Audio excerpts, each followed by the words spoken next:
И начнем пленарную сессию, которая называется «Законодательная охрана хищных птиц». С первым докладом выступит мистер Умберто Галло-Орси.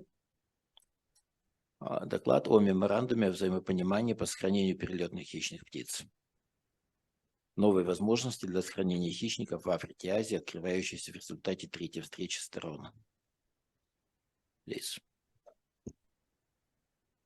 Good morning, everybody, dear colleagues, dear raptor researcher and enthusiasts. I want to start thanking the organizer for inviting me here and giving the opportunity to inform you about the latest development regarding the Raptor MOU and what is the Raptor MOU about.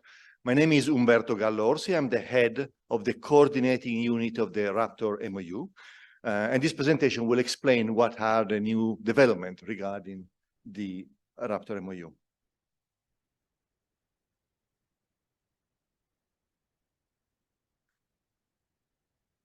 In July 2023, the Raptors MOU launched the first conservation assessment report of the 94 species that covered by the Memorandum of Understanding. This document was prepared by BirdLife International on behalf of the Technical Advisory Group of the Raptor MOU, and is available among the documents that are for the meeting of the signatories we had in July.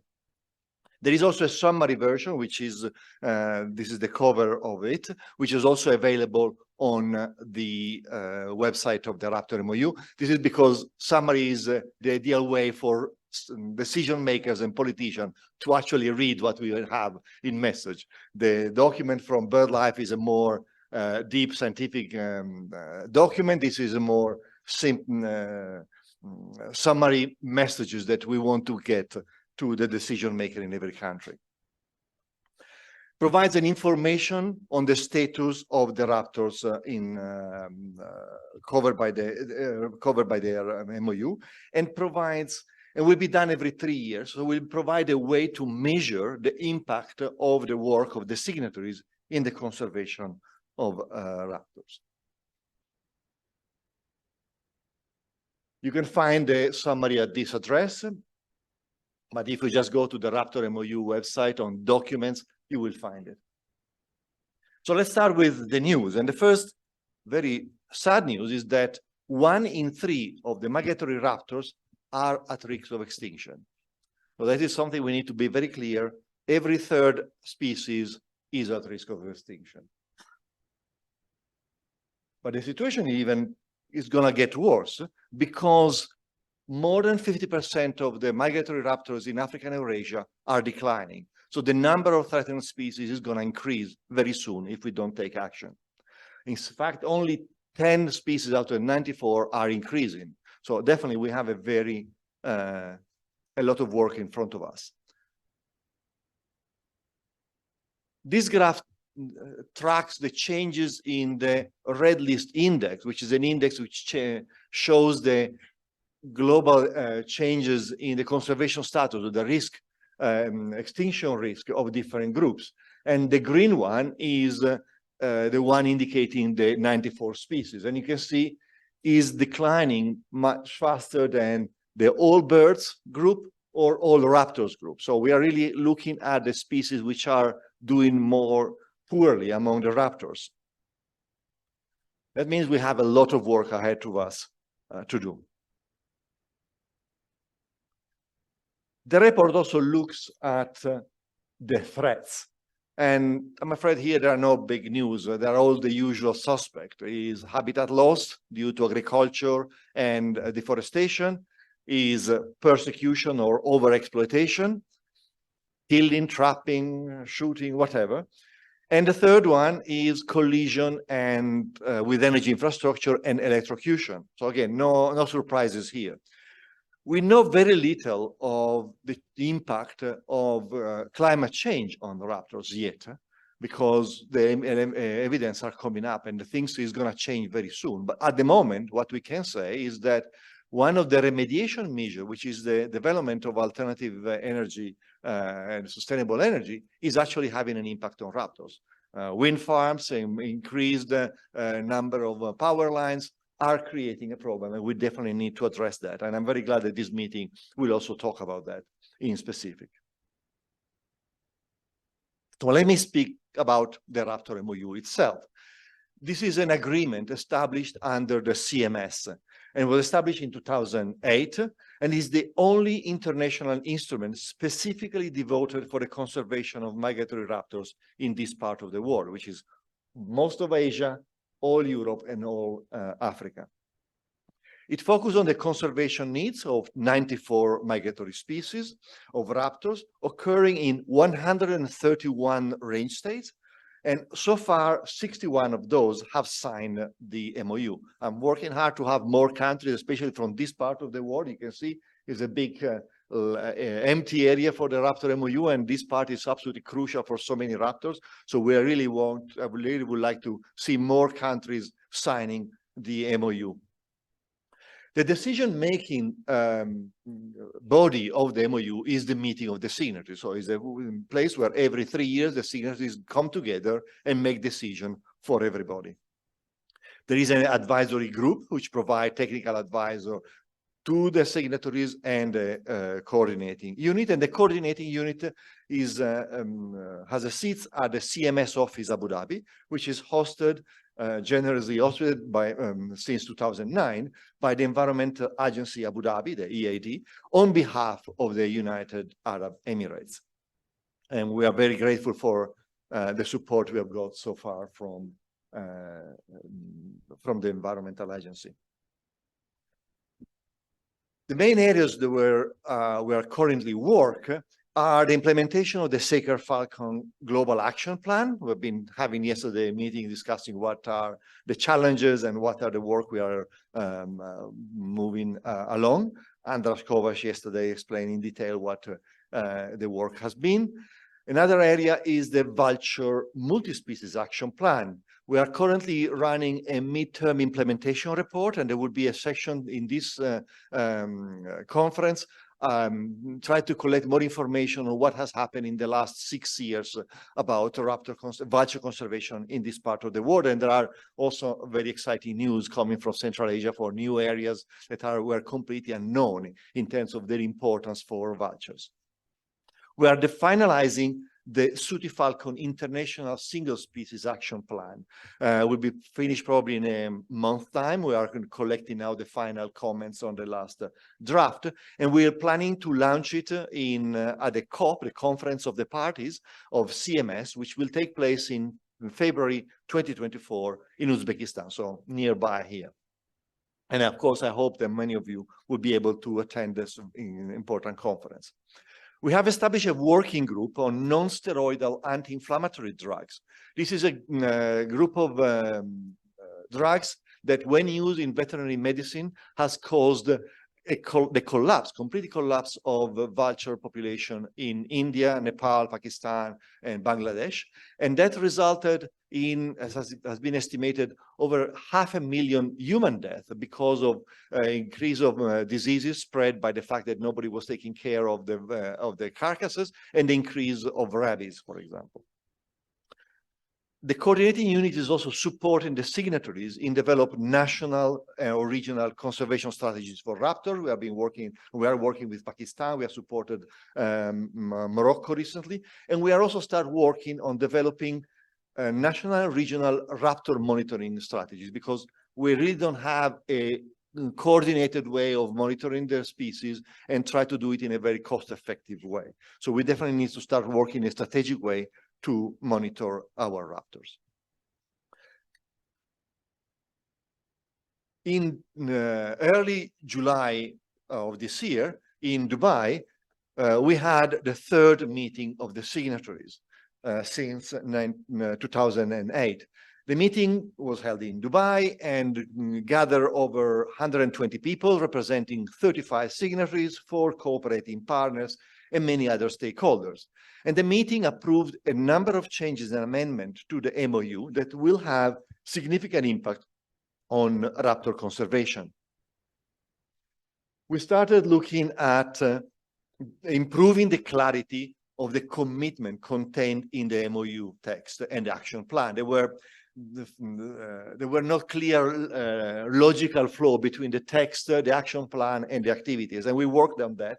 We revised the general conservation measure, we cleared up the list of priority action, and we completely rewrote the priority activity, the list of activities that needs to be implemented to achieve the goals. And we have now for each activity very clear targets and means of verification. So now really all signatories knows what they were supposed to do, and they know how we're gonna measure their success. So this will definitely give more impetus to the countries to develop on this agreement. And this, of course, is also a tool for conservation organization to push and advocate for the implementation of the actions. What are the main provisions of the action plan? The countries are asked to develop a national or regional raptor conservation strategies, to provide, of course, full protection for all the species that are listed, to implement conservation activities, protect the sites, and I will come back on this because this is a big news regarding the Raptor MOU on the site protection side, assess the threats, take into consideration the needs of the raptor conservation in any policy they develop, but also support research and monitoring. Again, we are talking about a very important side that hasn't been developed yet well enough. Raise awareness and, of course, work together to conserve these raptors, because being migratory is not a national issue, but is an international issue we need to address. Let's look at what are the changes in terms of science and list of species. The list of species was established in 2008. Since then, there has been changes in taxonomy, and we had to take into consideration this taxonomy. In particular, the originally Ninox scutulata, the brown bubok, was listed in the species. This species has been split in 4, of which only one, which is the Japonica, and this is the distribution map of the species, is the only part migrating. So of the 4 species, only one is migrating. So we have to change the list of the species to incorporate this taxonomic change. Another taxonomic change was a split between the milvus. So black kite, Milvus migrans, has been split in black kite and Milvus aegyptius, of the yellow-billed kite. And also this second species is considered migratory, at least inter-African migrator. So therefore meets the CMS criteria of migratory and is being included. So we are now 94 species that are listed in the MOU. The species are organized by prioritized based on their conservation status. The first category are the globally threatened and near globally threatened based on the IUCN Red List. The second category are species that are in unfavorable conservation status, at least at regional level. And I said so far this category is very much European driven, because only Europe has a regional red listing process, while other parts of the world, Africa or Asia, they don't have that process yet. And then, of course, the third group are all the other migratory species that we need to consider and to keep out from the red list or the globally threatened list. The changes that we have taken into consideration based on the changes of the 2022 version of the red list are these. And unfortunately, there is bad news, because, of course, all the red ones are the species that have got worse in terms of conservation status, so they were uplisted to the next category. And only 3 species, the red kite, the black kite, and the European honey buzzard, have been declassified to a lower class because they are doing fine. So at the moment we have in category 1, 31 species, 29 in category 2, and 34 in category 3. The big changes on the MOU that came out from most 3 has been the site list. As I said, the MOU asked for the protection of all sites that are listed in one annex, in table 3 of the action plan, and originally was a provisionally list of important IBA sites, which are congregatory sites. Has been decided and discussed for extensively that we need to expand this. And now the list includes all IBAs for which at least one raptor species is a triggering species. So this species now, the list has increased from 150 sites covering 36 range states to 7,260 sites. And covering 103 sites. This is the largest network, at least in this part of the world, specifically devoted to raptor conservation. I know site conservation is only one aspect of raptor conservation, but it's definitely a very good point, would be the backbones of a network of sites and areas that we need to be protected. But we need to start from protecting these core areas. They include congregatory sites that are important for 1, 2, 3, 4 species, but also sites identified by signatories. And in Europe includes also the SPAs, the sites identified under the Birds Directive. So this is really a very good tool that we all have to ensure that these sites will be protected. These were IBAs, but this adds an extra legal level for their conservation. Well, another few things I want to mention is the fact we have a new membership of the TAG. Now, out of the 20 candidates we received, we had a hard time to select the 15 better ones because they were all very good. And we have now increased by 400% the members from women. So we have now 4 women appointed. And the system now will have that every month, so every 3 years, we will have a change of 50% of the TAG members. Members, you will have probably know some of them. Here is the list. Some are from this part of the world as well. So we hope that we will organize a meeting soon to have a physical meeting and to start work together. We have a very ambitious work plan for this. But here is now a call for help from the scientific community. You are the backbone for any decision. Your information, your data should be used by policymakers to make a decision, but you need to provide this information and share it with the political, for the decision maker and the political world. And the scientific community can provide fundamental insight for conservation and policy development, particularly for what concerns population monitoring. We need data on population status of each country.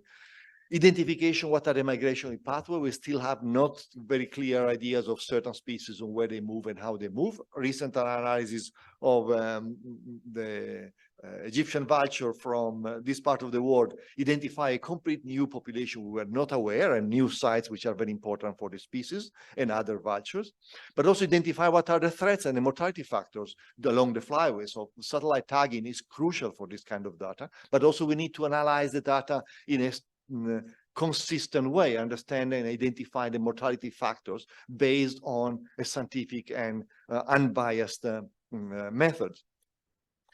The community is also fundamental in developing. I also invite the scientific council community to look at biogeographic population. We'll start thinking about looking, as AEWA is doing, at biogeographic population rather than species.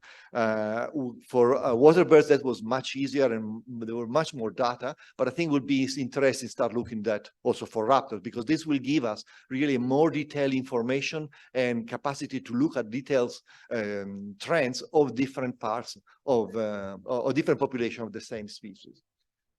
The scientific community is also fundamental in one important part, which is the development of species action plan. These are really very important documents to put together the knowledge and agree on what needs to be done and build a community around the conservation of species.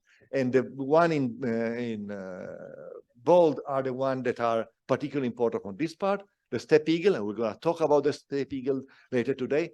Pallas fish eagle, a species we really don't know, is Spanish bird that migrates but largely north and nests largely in the south, and tawny eagle, which is another species which we are not really looking into well enough. So I really hope that you can help us in developing this.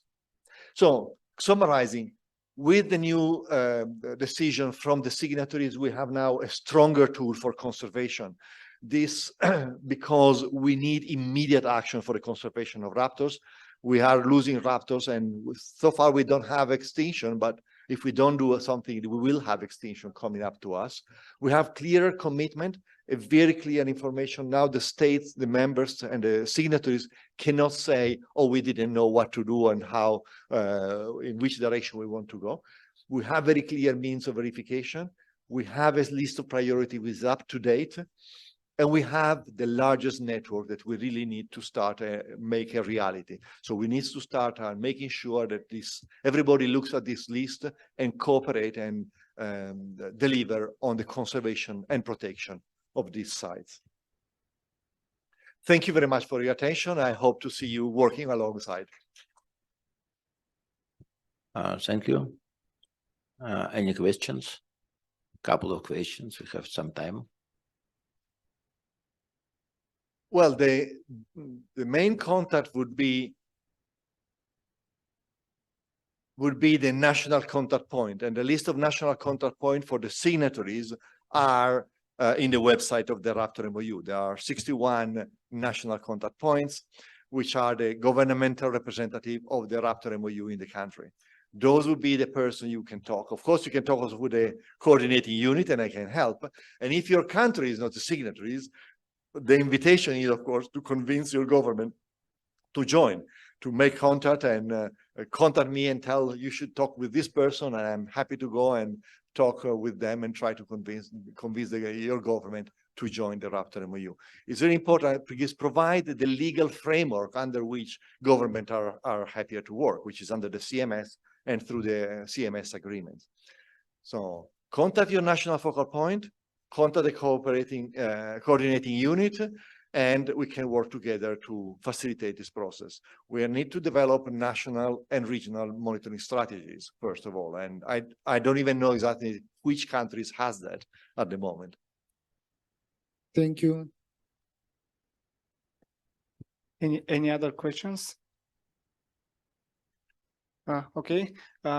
Would like to thank Umberto Gallo-Orsi for the interesting presentation and underlining the importance of Raptors MOU for conservation raptors globally, and most of all, like the need to expand the network of signatories to the memorandum to increase actually the impact